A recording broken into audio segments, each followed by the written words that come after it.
कितना मूर्ख आदमी है। आप इस बात से सोचो, जो आदमी जात के सर्टिफिकेट के नाम पे पूरे देश का डिवाइड कर रहा है, जिसने धर्म के नाम पे देश बांट दिया, जो जातीय जनगणना का सपोर्ट करता है, जो लोगों की हर बात में आप ओबीसी ओएसटी ओकेएससी पूछते चलता है, वो उसकी जाति पूछ दी, तंज कसा गया अनुराग ठाकुर द्वारा।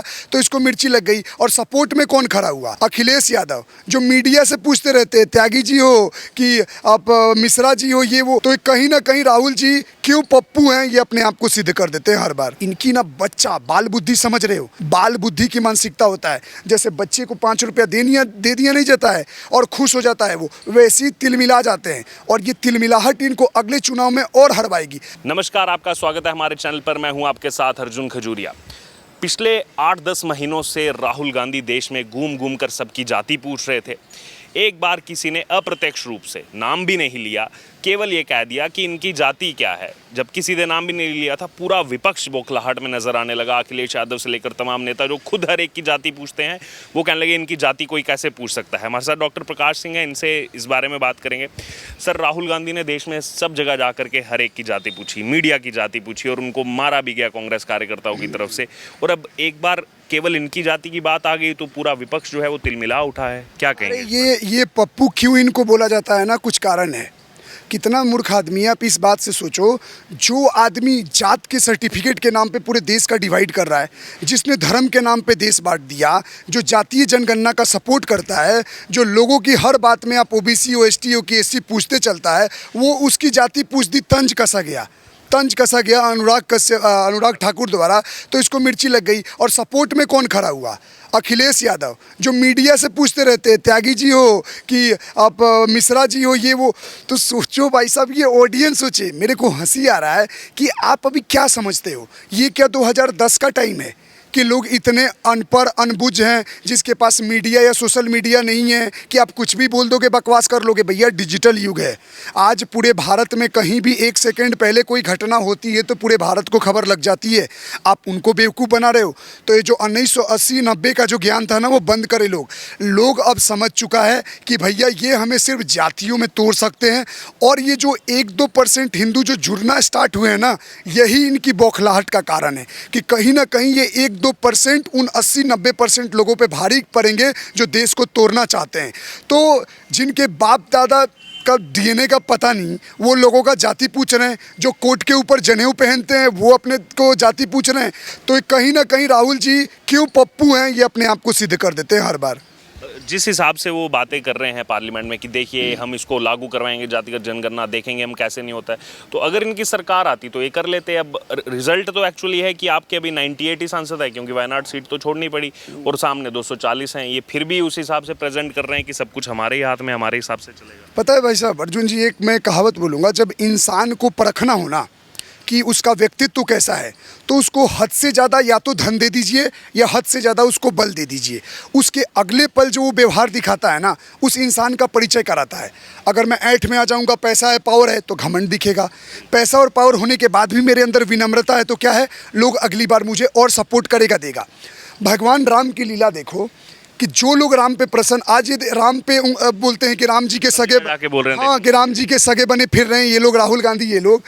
कल तक जो राम जी के अस्तित्व पे सवाल उठाते थे, तो कहीं ना कहीं ये मेरे प्रभु राम की लीला है कि जो कांग्रेस 30, 35, 40 सीट से उठती नहीं थी, उसको 98-99 सीट देकर ये पूरे भारत के लोगों को दिखाना चाहते थे। और समाजवादी पार्टी को भी मिला है जो 34-35 सीट मिली है। तो प्रभु ने एक माया रचा है कि देखो हिंदुओं, एक बार में इनको थोड़ा सीट, सरकार तो कभी नहीं बनेगी इनकी, और गठबंधन तो एक बार के लिए, तो इनको कुछ सीट दे देता हूँ, फिर आप लोग देख लो कि इन लोगों का कैरेक्टर और चरित्र कैसा है।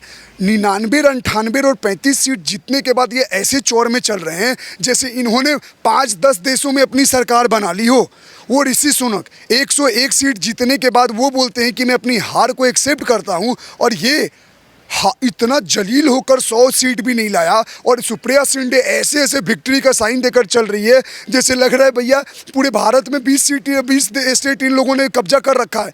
भैया, ये इनकी ना बच्चा बाल बुद्धि, समझ रहे हो, बाल बुद्धि की मानसिकता होता है। जैसे बच्चे को 5 रुपया दे दिया नहीं जाता है और खुश हो जाता है, वो वैसे ही तिलमिला जाते हैं। और ये तिलमिलाहट इनको अगले चुनाव में और हरवाएगी। आप एक बात बताओ, आप लोगों की जाति पूछ रहे हो और जातियों से फर्क पड़ रहा है, आप अपना बताओ ना, आप हो क्या?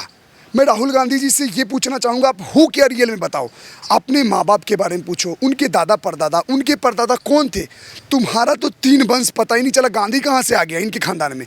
फिर एक वो नेहरू, भैया एक बात बताओ, नेहरू जी का जिससे ब्याह हुआ, शादी हुआ, तो उनके पुत्र पुत्री का नाम नेहरू होना चाहिए था। इंदिरा गांधी को गांधी कैसा। उस पर बोला जाता है कि भाई फिरोज खान नेम नहीं है, फिरोज गांधी एक पारसी और सीना में, तो चलो मान लो तुम फिर भी कोई और कम्युनिटी के हुए।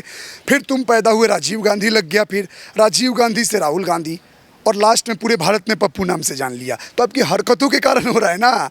आप अपने आप को, जब चुनाव आता है तो जिन जिन देवी देवताओं पे उंगली उठाते हो, जिन जिन देवी देवताओं पे कटाक्ष करते हो, उन्हीं के यहाँ दिन रात पूजते हुए मिल जाते हो, माथा टेकते मिल जाते हो, दिन रात जल अभिषेक करते मिलते। तो अब हो क्या भाई, लिटरली मैं बता रहा हूँ, ये वो बेवकूफ़ आदमी है और इसके वो बेवकूफ़ फॉलोअर इसकी बात मानते हैं जो छोटी छोटी बातों पे हंसता है। छोटी छोटी कैसे बात, मोदी जी ने कोट महंगा पहन लिया, मोदी जी दाढ़ी नहीं कटवा रहे हैं, मोदी जी ने बाल कैसे कटवा लिया, मोदी जी दाढ़ी नहीं कटवा रहे हैं, तो देखो कितना आलसी आदमी है जो अपना दाढ़ी नहीं कटवा रहा है, वो देश क्या चलवाएगा। मोदी जी ने दाढ़ी बनवा लिया, ये देखो कैसा प्रधानमंत्री है, इसको तो अपना दाढ़ी और फैशन मेंटेन करने से मतलब नहीं है, देश क्या चलाएगा। तो ये वो लोग हैं, हाँ करो तब दिक्कत, ना करो तो दिक्कत। क्यों? क्योंकि इनके विरोध करना लिखा है। और ये इस बार के चुनाव में जनता ने देख लिया है। और इन जातिवाद करने वाले लोग और देश के तोड़ने वाले लोगों को जनता ऐसा पटकेगी ना कि 2029 में वापस यही उनकी औकात हो जाएगी 2014 वाली। एक आखिरी बहुत छोटा सा कमेंट इसी से जुड़ा हुआ कि अखिलेश यादव राहुल गांधी पर यह भी सवाल उठ रहे हैं कि अयोध्या में जो दुष्कर्म हुआ 12 साल की बच्ची के साथ, चुप्पी साधे हुए हैं, उसमें डीएनए टेस्ट की बात कर रहे हैं, क्योंकि वो नेता मोहित खान खुद समाजवादी पार्टी से जुड़ा हुआ है। अब एक बात बताइए, डीएनए टेस्ट की बात कर रहे हो, अगर डीएनए टेस्ट में साबित हो गया तो क्या तुम भी जेल जाओगे? मायावती जी ने, देखो सम्मान देना पड़ेगा क्योंकि उस औरत ने आवाज़ उठाया, चलो राजनीति हो या कुछ भी हो, उसने बोला जब आपके टाइम बच्चों का रेप होता था तब तो आप सवाल डीएनए टेस्ट की बात नहीं करते थे। और आपके पूजनीय पिताश्री क्या बोलते थे, लड़के हैं गलतियां हो जाती हैं, कार सेवकों को आज अयोध्या नरेश बताते फिर रहे हो। अयोध्या नरेश का नाखून तो छोड़ो, एक पैर की धूल की मिट्टी भी नहीं है वो अवधेश प्रसाद। क्या पूछा गया यहीं पे दिल्ली में इंटरव्यू में, तो क्या बोलता है, I am not aware about the fact. अबे तू पाकिस्तान का एमपी है जो तुझे पता नहीं है? तुझे क्या बांग्लादेश का एमपी बनाया गया है? तेरे ही डिस्ट्रिक्ट में क्या हो रहा है, तेरे लोकसभा क्षेत्र में तुझे पता नहीं है? अपने साथ वाले लोग, अपने साथ, वो भदरसा इलाका का नाम है, वहाँ का वो महामंत्री, वो मंडल अध्यक्ष था वहाँ का मोहित खान, और राजू खान उसका नौकर था। और वो भी खासकर दलित समाज की लड़की का किया है। तो जो दलितों का झंडा उठाया वो लोग भी नहीं दिख रहे हैं।